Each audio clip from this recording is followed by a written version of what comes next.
సందర్భంగా రాహుల్ గాంధీ గారు కేంద్ర నాయకత్వం కాంగ్రెస్ పార్టీకి సంబంధించిన నాయకత్వం ఖార్గే గారు ఎన్నికల ముందు వస్తారు, డిక్లరేషన్లు అంటారు. వరంగల్లోనైతే పెద్ద పెద్ద మాటలు చెప్పిండు రాహుల్ గాంధీ. రైతు డిక్లరేషన్ అని పెట్టి రైతులకు ఇది చేస్తాం, అది చేస్తాం, బోనస్ ఇస్తాం, 15,000 15,000 రైతు బంధు ఇస్తా, అందరికి బోనస్ ఇస్తా, కౌలు రైతులకు రైతు బంధు ఇస్తా, రైతు కూలీలకు 12,000 ఇస్తా. ఇన్ని చెప్పిన రాహుల్ గాంధీ రైతు డిక్లరేషన్ లో ఇవాళ ఎరువులు దొరకపోతే పార్లమెంట్ లో నీ నోరు ఎందుకు తెరుస్తలేవు? ఒక్కటంటే ఒక్క రోజు రాహుల్ గాంధీ గారు మాట్లాడినారా? ఎరువుల కొరత మీద ఎందుకు కేంద్ర ప్రభుత్వం సహకరిస్తలేదని చెప్పినరా? ఇది ఒక్క మాట కూడా అడగలేకపోతే కేంద్రంలో ఉండే కాంగ్రెస్ పార్టీ ప్రధాన ప్రతిపక్ష నాయకుడు గాని అట్లాగే 8 మంది ఎంపీలు గాని మీరు ఎందుకున్నారు అని ఇవాళ తెలంగాణ రైతులు అడుగుతా ఉన్నారు. 10 ఏళ్లలో లేని సమస్య, 10 ఏళ్లలో రాని సమస్య, 10 ఏళ్లలో రాని కొరత ఇవాళ సడన్ గా ఎందుకు వచ్చిందని చెప్పి మేము రాష్ట్ర ప్రభుత్వాన్ని అడుగుతా ఉన్నాం.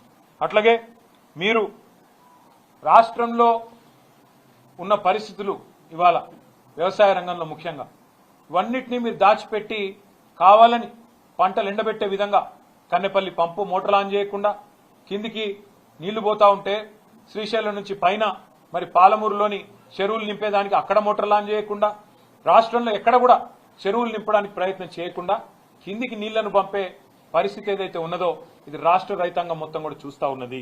అట్లాగే ఇవాళ వాస్తవాలు ఏ మాటకా మాట మాట్లాడుకుంటే సరే కొన్ని బాకా పత్రికలు ఆయన డబ్బా కొట్టే పత్రికలు కొంతమంది బాకా ఛానల్లో ఆయన భజన చేయొచ్చు, కానీ వాస్తవం ఏంటంటే ఈ ప్రభుత్వం ఇవాళ రాష్ట్రంలో రైతులు అనుకుంటున్న మాట రుణమాఫీలో ఫెయిల్ అయింది, రైతు బంధులో ఫెయిల్ అయింది, ఉచిత కరెంటులో ఫెయిల్ అయింది, అట్లాగే రైతు బీమా ప్రీమియం కూడా చెల్లించడంలో ఆఖరి కేసీఆర్ గారు తెచ్చిన ఒక అద్భుతమైన పథకం రైతు కుటుంబం రోడ్డు మీద పడద్దని చెప్పి 5 లక్షల రైతు బీమా ఏదైతే పెట్టినరో ఆ విషయంలో కూడా ఫెయిల్ అయినారు.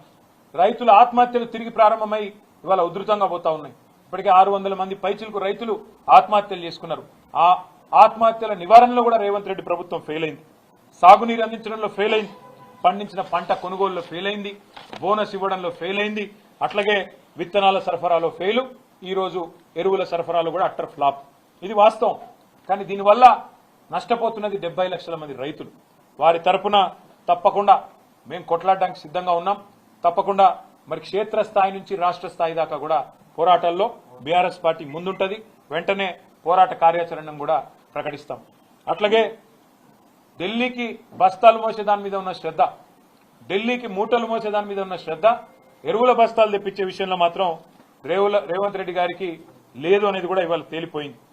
కాళేశ్వరం ప్రాజెక్టు మీద బురదజల్లంలో ఉన్న తాపత్రయం, దాని మీద బదనాం చేసే దానిలో ఉన్న తాపత్రయం, కేసులు పెట్టే దానిలో ఉన్న తాపత్రయం, సిగ్గు లేకుండా మరి తెల్లారు లేస్తే ఇష్టం వచ్చినట్టు కేసీఆర్ గారి మీద మాట్లాడే మాటల విషయంలో ఉండే ఆరాటం రైతులకు సాయం చేసే విషయంలో మాత్రం లేదు. ఇంకా ఘోరం ఏంటంటే మేము ఏం మాట్లాడినా తెల్లారి ఒంటికాలతో మా మీద లేచే బీజేపీ ఇలా రైతులు ఇంత అవస్థల్లో ఉంటే ఒక్క మాట మాట్లాడతలేదు. ఒక్క కేంద్ర మంత్రి మాట్లాడాడు, ఒక్క బీజేపీ ఎంపీ మాట్లాడాడు, ఒక్క బీజేపీ ఎమ్మెల్యే రాష్ట్ర ప్రభుత్వం ఏం చేస్తుందని అడగడు. కనీసం కేంద్రం ఎంత ఎరువులు ఇచ్చిందో చెప్పే పరిస్థితి కూడా మరి కేంద్ర మంత్రులకు కానీ రాష్ట్రంలో ఉండే బీజేపీ పార్టీకి కానీ లేకపోవడం అనేది సిగ్గుచేటు. పక్కనే ఉంది ఆంధ్రప్రదేశ్. ఆంధ్రప్రదేశ్లో మంత్రులు ఢిల్లీకి పోయి అక్కడ మరి కేంద్రంలో ఉండే మంత్రుల్ని పట్టుకొని బతిలాడుకొని మొత్తానికి ఎరువులు తెచ్చుకుంటున్నారు. కానీ మన రాష్ట్ర ముఖ్యమంత్రి 51 సార్లు పోయినా ఇప్పటివరకు 51 బస్తాలు కూడా అదనంగా రాలేదు. మరి 8+8 0 అని మేము ఎప్పుడో చెప్పినాం. 8 మంది బీజేపీ ఎంపీలు, 8 మంది కాంగ్రెస్ ఎంపీలు, రాష్ట్రం నుండి ప్రాతినిధ్యం వహిస్తున్న కేంద్ర మంత్రులు అందరూ కలిపి ఇవాళ రైతులకు సాధించింది గుండు 0 అనేది మళ్ళొక్కసారి తేలిపోయింది. 2 పార్టీలు కూడా కాంగ్రెస్ బీజేపీ ఎరువుల విషయంలో రైతులను మోసం చేయడంలో దొందే అనేది స్పష్టంగా తేలిపోయింది. ఇవాళ వాస్తవం కేంద్రంలో ఉన్న బీజేపీ ప్రభుత్వం మంచిగానే ఇస్తున్నది, కానీ కింద రాష్ట్ర ప్రభుత్వం పంచుతలేదు. ఏమైతుందో ఇక్కడికి వచ్చినాక యూరియా అని ఇక్కడ బీజేపీ ప్రెసిడెంట్ చెప్తున్నాడు. అంటే బ్లాక్ మార్కెటింగ్ జరుగుతుందని చెప్తున్నావా? కాంగ్రెస్ మధ్యలో యూరియా తింటున్నారని చెప్తున్నావా? మరి తింటుంటే నీ ప్రభుత్వం ఏం చేస్తుంది బీజేపీ ప్రభుత్వం అని మేము అడుగుతా ఉన్నాం. అట్లాగే మరి పార్లమెంట్లో చెప్తున్నారు మేము తగినంత మొత్తంలో సప్లై చేసినామని చెప్తున్నారు. మరి బ్లాక్ మార్కెటింగ్ జరుగుతుందా? మీరు వెంటనే కేంద్ర వ్యవసాయ శాఖ అదేవిధంగా కేంద్రంలోని సంస్థలు చర్యలు తీసుకోవాలి. బ్లాక్ మార్కెటింగ్ ఎవరైనా నమ్మితే వెంటనే జోక్యం చేసుకోవాలి. రాష్ట్ర ప్రభుత్వం చేస్తున్న ఈ దందాల మీద కూడా దృష్టి పెట్టాలి. ప్రైవేట్ కంపెనీలకు లాభం లభించే విధంగా వారికి లాభం చేకూరే విధంగా ఇవాళ కొంత కుమ్మక్కైనట్టుగా రాష్ట్ర ప్రభుత్వం వ్యవహారం చేస్తుందనేది మా అనుమానం. పక్కదారి పట్టించి ఢిల్లీ నుంచి వచ్చిన యూరియాని కావాలని కొంతమందికి లాభం చేయడానికే ఈ రకమైన వైఖరి వారు అవలంబిస్తున్నారనేది మా అనుమానం. అందుకే ఈ విషయంలో కూడా దర్యాప్తు సంస్థలు జోక్యం చేసుకోవాలి, మరి తప్పకుండా వెంటనే స్పందించాలని కోరుతా ఉన్నాం.